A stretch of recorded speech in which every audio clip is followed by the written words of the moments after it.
Okay mga boss, ito yung part 2 ng ginawa nating video nung nakaraang nag-calibrate ako ng fuel gauge dito sa Honda City IDSi na 2004. So ito, hindi ko pa kasi nasukat kung ilan ba yung reading ng ohms dito para masabi natin talaga kapag naglagay tayo ng resistor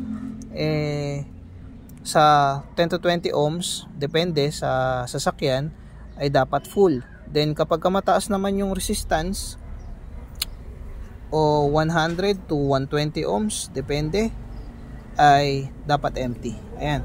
So empty ngayon yan, nakababa yung floater.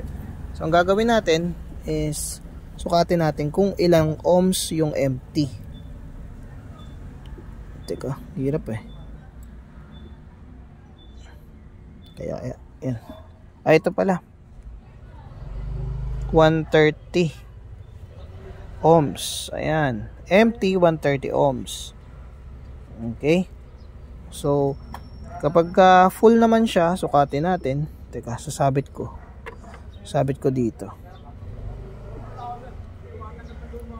Ayan. Sukat ulit tayo. Ayan, full naman siya. Mahirap naman. Dapat clip na lang. Ayun. Yan. Ayan. 12 ohms kapag full. So tama din. Kapag halimbawa kasi maglalagay tayo ng resistor, wag lang din natin tagalan para matesting lang din natin kung okay ba yung panel gauge natin o kaya magka-calibrate tayo niyan. 10 to 20 ohms, 12 nga lang no? Tama, 12 ohms lang kapag full. So hanap lang tayo ng 10 to 20 ohms na resistor. Kabit natin dito sa mismong wire niya na maliit. Makikita naman natin dyan yung fuel pump, matabang wire para sa fuel pump, maliit na wire para sa floater. Yun lang naman yung dalawang wire dito. Rekta natin gamit yung resistor. Pwede naman, wag natin tagalan. Okay, para lang malaman natin kung gagana yung fuel gauge. Kasi 10 to 20 full pag narekta. Pagka mataas naman yung ohms, siguro mga, yun nga, 130 na sukat natin dito, 130 ohms ang ilalagay natin para masimulate naman natin na empty yung fuel gauge. Okay, so yun lang mga boss.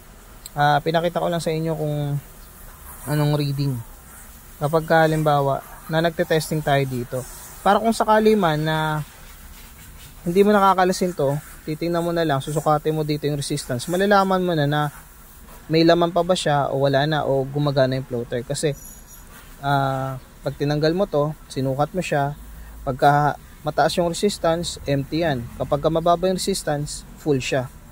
Okay, naka full. At least hindi na tayo magtatanggal ng fuel pump kung sakali man na nagte-testing tayo kung gumagana ba yung gauge o yung itong floater niya. Okay, yun lang mga bossing. Maraming salamat.